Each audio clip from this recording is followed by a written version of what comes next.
नमस्कार। मैं Arvind Kumar Sahu, independent business consultant, बड़ा बिजनेस डॉट कॉम। स्वागत करता हूं मेरे इस पावरफुल यूट्यूब वीडियो में, जिसका टॉपिक है the 30, 60, 90 days sales challenge.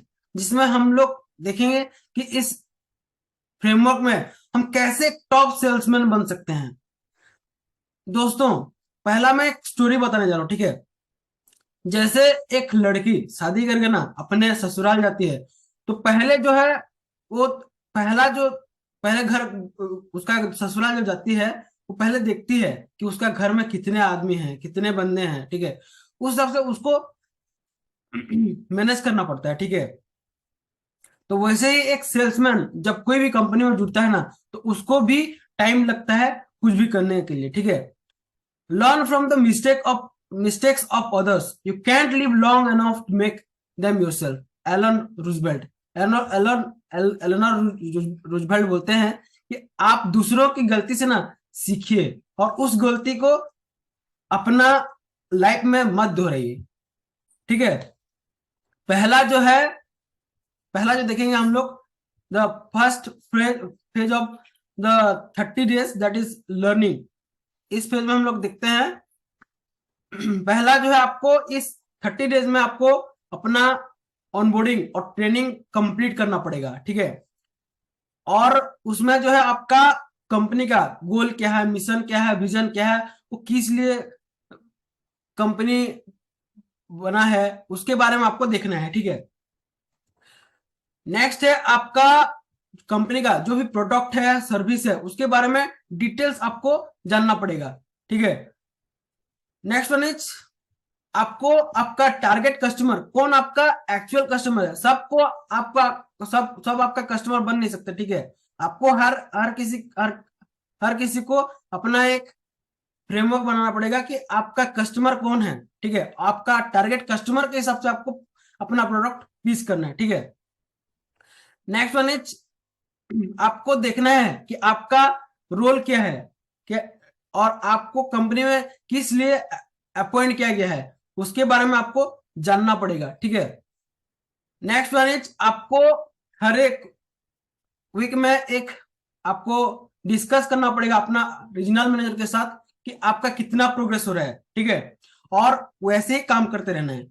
Next one is आपको आपका कंपटीटर क्या काम कर रहा है, उसके रिगार्डिंग आपको रिसर्च करना पड़ेगा और उस हिसाब से आपको स्ट्रैटेजी बनाना पड़ेगा और वैसे ही आपको काम करना पड़ेगा, ठीक है। ये तो हुआ day 1 to 30 days, that is learning phase, ठीक है। Next, it's not about having the right opportunity, it's about handling the opportunity right. Mark Hunter बोलते हैं कि आपको राइट अपॉर्चुनिटी कभी नहीं मिलता, ठीक है। जो भी अपॉर्चुनिटी मिल रहा है उसको राइट अपॉर्चुनिटी में कन्वर्ट करना ही एक सेल्समैन का जॉब है। या कोई भी प्रोफेशन हो, कोई भी आप कोई भी करियर में हो, ठीक है। आप बिजनेस में हो, स्टूडेंट हो, एंटरप्रेन्योर हो, कोई भी हो, ठीक है। आपको अपॉर्चुनिटी बनाना पड़ता है। अपॉर्चुनिटी आपको आपके पास दौड़ा चला नहीं आता है, ठीक है। आपको हमेशा अपॉर्चुनिटी क्रिएट करना पड़ता है। Next one is days 31 to 60, that is implementing. इस फेज में आपको जो आपने लर्निंग लिया है उसको आपको इम्प्लीमेंट करना है। इसमें पहला जो है आपको अपना अपना कंपनी में जितने भी टॉप सेल्स पर्सन है उनका उनको फॉलो करना पड़ेगा, ठीक है। वो कैसे काम कर रहे हैं, वो कैसे प्रोडक्ट पिच कर रहे हैं, कैसे सेल्स कन्वर्ट कर रहे हैं, ठीक है। उसको आपको देखना पड़ेगा, ठीक है।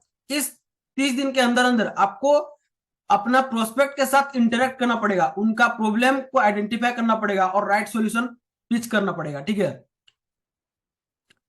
इस 30 दिन के अंदर अंदर आपको रोल प्ले सेशन में रहना पड़ेगा और सीखना पड़ेगा कैसे बात किया जाता है। आई डू यू सी एक मॉडल है जो कि बड़ा बिजनेस में चलता है, जिसमें आपका रीजनल मैनेजर आपको ट्रेनिंग देते हैं कि कैसे बात करना है कस्टमर के साथ। आप देखते हो, वो बोलते हैं, उसके बाद वो देखते हैं आप कैसे बात कर रहे हो, ठीक है। वो है रोल प्ले, ठीक है। Next one is set sales goal. आपको इस 30 दिन के अंदर अंदर एक गोल दिया जाता है कि इसको आपको कंप्लीट करना है, ठीक है। और नेक्स्ट वन इज आपको एक रिकॉर्ड मेंटेन करना पड़ेगा कि आपने क्या सेल्स एक्टिविटी किया, ठीक है, आपने कितने वेबिनार किए, आपने कितने कस्टमर से 1-to-1 कंसल्टिंग की, ठीक है, और आपने कितने कंटेंट मार्केटिंग किए, उसका आपको रिकॉर्ड मेंटेन करना पड़ेगा, और उससे कितना आपका कन्वर्जन आया उसको देखना पड़ेगा। Never ever chase money, you should chase success, because with success money follows. Wilfred Emmanuel Jones, Wilfred Emmanuel Jones बोलते हैं कि आपको पैसे के पीछे भागना नहीं पड़ेगा, ठीक है, आपको सक्सेस के पीछे भागना है, अपना स्किल एनहांसमेंट में काम करना है ताकि आपको सक्सेस मिले, और वो सक्सेस ना आपको पैसा लाके देगी, ठीक है। नेक्स्ट फेज देखेंगे जो कि है डे 61 to 90, जिसमें आपको अपना, आपने जितने भी जो भी स्टेप, जो भी एक्शनेबल स्टेप लिया उसको इंप्रूव कैसे किया जाए, ठीक है, क्या गलती हुआ इसमें आपको रिव्यू करना पड़ेगा और इंप्रूव करना पड़ेगा, ठीक है।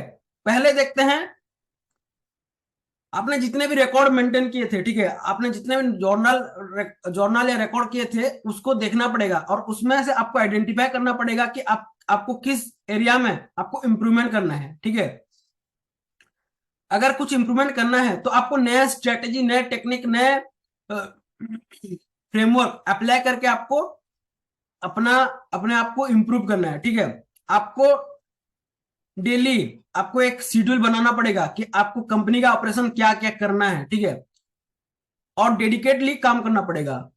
आपको हमेशा फीडबैक लेना है अपना कस्टमर से, अपना टीम मेंबर से और रीजनल मैनेजर से, ताकि आपका जो भी गलती हो रहा है उसको आप इंप्रूव कर सको, ठीक है। Next one is a goal is a dream with deadline, Napoleon Hill. Napoleon Hill बोलते हैं कि कोई भी एक गोल जो होता है ना, वो एक डेडलाइन के अंदर अंदर होता है, एक टाइम बाउंड के अंदर अंदर होता है, ताकि आप उस गोल को अचीव कर सको, ठीक है। एक गोल एक सपना होता है जो कि एक टाइम टाइम के बीच में होता है, ताकि आप उस गोल को जल्दी से जल्दी अचीव कर सको। नेक्स्ट वन हम लोग देखेंगे the 30-60 days plan of benefits. इस प्लान का बेनिफिट्स क्या है? पहला जो है, आप लॉन्ग लास्टिंग इंप्रेशन बना सकते हो, ठीक है, आपको जरूरत से ज्यादा काम करने का टेंशन नहीं लगेगा, ठीक है। नेक्स्ट वन इज आपको, आप टाइम मैनेजमेंट में ज्यादा बेहतर तरीके से टाइम को मैनेज कर सकते हो, ठीक है, और इसमें जो है आप अपना ट्रस्ट मैनेजर और कुलीग के साथ आप ट्रस्ट बिल्ड कर सकते हो। इसमें जो है आप बहुत सारे टूल्स एंड टेक्निक ला सकते हो और अप्लाई कर सकते हो इंप्रूव करने के लिए, ठीक है। The way to get started is quit talking and begin doing. Walt Disney बोलते हैं, बोलते तो बहुत ज्यादा हैं पर काम नहीं करते हैं तो गया काम से, ठीक है। आपको काम करना है, be a action taker not a mass talker, okay. आज के लिए इतना ही। आपका दोस्त अरविंद कुमार साहू विदाई लेता हूं। इस कंटेंट को ध्यानपूर्वक देखने के लिए, मेरे इस कंटेंट को फुल्ली देखने के लिए और मेरा इस YouTube चैनल को सपोर्ट करने के लिए आपको हृदय की गहराइयों से प्रेम पूर्वक हार्दिक धन्यवाद।